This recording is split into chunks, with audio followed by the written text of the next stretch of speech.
Whenever I start talking to someone that has a wealth of experience, we can go in a lot of different directions. And what ends up happening is people will go, well, they said this, so maybe I should try this, and they said this, and maybe I should try that. I want to cover one thing. Like if they don't do anything else, what's one thing that someone should do so that they can start building up that progress or building up momentum or be able to take action? I know you can pick any business stage that you want. You can cover something that's timeless, that's universal, but just one thing that someone can kind of take away and go, okay, well, let me at least do that.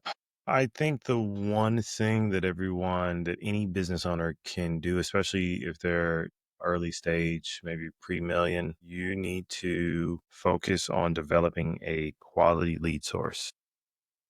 That's something that's talked about often. People talk about sales, people talk about ads or social media and stuff like that. But putting yourself in the state of mind that I need to find a place where I can go to find people that are interested in what I have, right? And really, really spending the majority of your time on it, right? Find that place. If that's you going to trade shows and, setting up a booth, if, you have like a longer sales cycle and you need to be, join an association, maybe go to some of their mixers or, events they're having. If Hmm. you want to run ads, if you can create amazing content that educates and entertains and, put that out there and it drives organic traffic that turns into interested people, Hmm. prospects, you put up a billboard and that, you know, it's got an arrow right on top of your physical building and people walk in, whatever, man. But truly dialing in where your people, your tribe lives, right? Kind of Right. what you said, and so that you can have that deeper connection. But more importantly, it is consistent, it's predictable, Yeah. right? And Yeah. you figuring out and moving from source to source and then until you strike, right? Hmm. You drill several holes and then one of them you're like, oh, hey now, all right, that one, Hmm. and then go Hmm. deep, right? And really Yeah. establish it so that it's coming at a regular clip and then figuring out how to convert those into sales regularly. I think that that's something that it's not really sexy, so it's not something that people want to talk about. Everybody, AI generated videos and Mm. blah, blah, blah. But at the end of the day, business is about, finding a problem, providing a solution, and doing so at a rate that is profitable, right? But you have to have some people to talk to. And that lead source, finding, identifying, securing it is absolutely critical. I love it. Yes, there aren't nearly enough people that talk about it, and when they do, it's at such a surface level. That's like, okay, well, they make it sound easy enough. It is not easy. I would say, like as a follow up to it, for people to understand, there are different groups. Like one of the things that I love, and I love that people have it, is like there are women's groups, and they are very focused on supporting other women. I'm going to look out for the fellas right now because I realize we don't have things like that. So We when they don't. hear things like that, women hear and go, oh, okay, well, I can go into a women's group and then I can this and I can that. We don't have those things. So you have to be a little more inventive.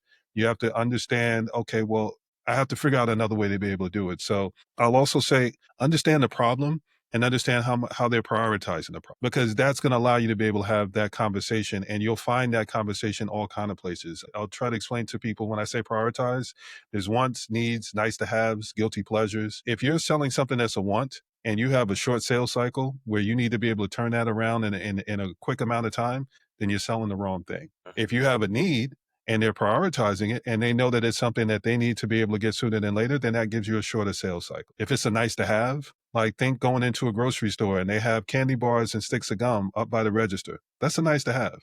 You went in, you got what you were supposed to get from the store, you ran your errands, you did whatever you had to do. But when they got up there, they gave you an opportunity to be able to go, well, while you're spending money, maybe you want to throw a little extra change towards this. Mhm. And then there's the guilty pleasures of, you actually have to have a real conversation with someone, because guilty pleasures people don't normally talk about until they trust you enough to go, because you said that, that lets me feel like we got some common ground. Oh, you like that too? And then you get to have that deeper conversation. So that's universal for everybody. That's not just in entrepreneurs, but I definitely wanted to be able to express that to the fellas out there, because we have our struggles. We have to go through some of these things, and there's a level of expectations that come along with us. And everything that you explained is absolutely on point. You have to be able to figure out those leads, but you also want to make sure that when you're doing this testing, you know how you're approaching it. So if you have something and you know it's a want, make sure that you're building a business model around whatever it is that you're solving, How much of a priority is it to the person?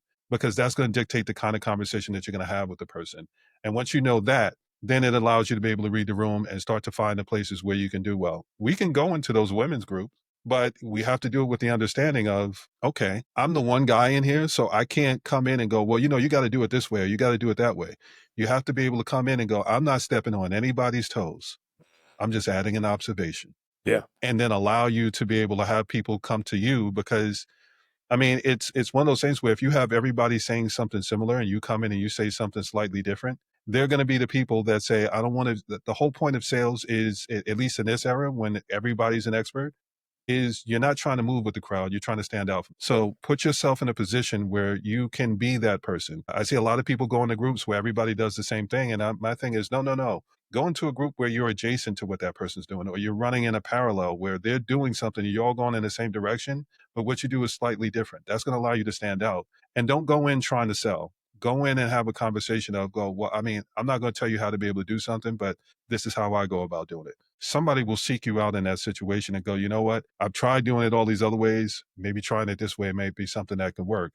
And then once you get one person, you ask the follow-up questions. There's feedback loops where you continue to gather that information from people and it will help you refine your messaging and refine everything that you need to be able to get done. So you don't have to try to think up new game every time. I mean, my game is no game. My game has been no game since I've been 20, since I was a teenager. And it was always one of those things of, well, I mean, I feel like you hit me with game. No, I'm just observation. It's an observation. I see what you're doing over there. My game is no game. It's based on what you're telling me and just reading the actual conversation. Fellas, I'm assuming that you would appreciate that because I know we're hunters. We got to do a certain level of it. So do it with intention and make sure that you have something that allows you to be able to do it in a way that allows you to be effective. Don't go about the hey beautiful, hey boo, like that kind of approach is going to make it so that you have a long way to be able to get to that actual sale. It's just, don't be the guy that stands by the bar and tries to buy everybody a drink that approaches the bar. Like there's all these other people that see you doing it. And every time somebody comes over, you're either going to get the one that saw you doing it for everybody else and just wants the free drink, or they're going to see that you did it with everybody else and not feel special. So choose your moments, choose what it is that you're trying to say, and make sure that you're being intentional with it. And I believe that is the precursor to everything that you just broke down of finding your leads and drilling that hole to be able to see, okay, well, no, nothing here, until you can find the thing that actually works and then identify what worked about it and then make sure that you're able to repeat it.